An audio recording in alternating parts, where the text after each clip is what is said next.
వెళ్ళాలి.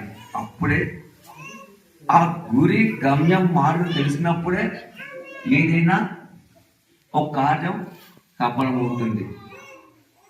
అంతేనే కదరా, ఓ వ్యవసాయం చేసినా, ఏ పాడి పంటలు ఏది చేసినా గురి ఉండాలి. మేము మా పరిసర కూడా, మా ఈ పరిసర కూడా ఒక గురి, ఓ గమ్యం. అంటే దేవుడంటే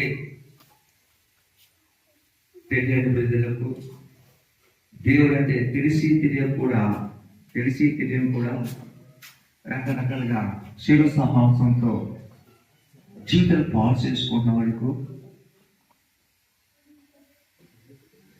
ఏసయ్య మనల్ని ఆశీర్వదించే దేవుడు, ఏసయ్య నిజమైన దేవుడు అని కొండల్లో, లోయల్లో, ఒరిస్సా, ఆంధ్ర ప్రతి ప్రాంతంలో, ప్రతి చోట ఈ విధంగా ఒక టీముగా రాజయ్య గారితో కలిసి,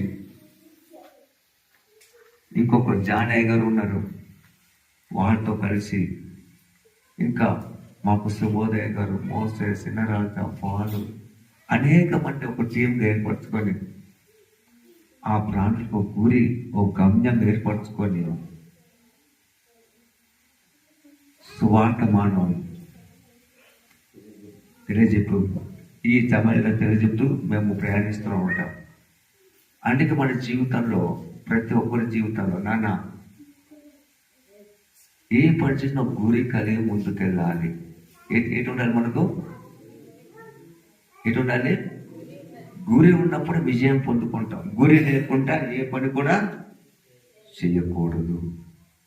దేవుడు మాకు ఇటువంటి ధన్యత ఇచ్చిన ఆ దేవునికి స్తుతి, మహిమ, ఘనత, ప్రభావములు యుగ యుగములు కలుగును గాక. ఆమేన్.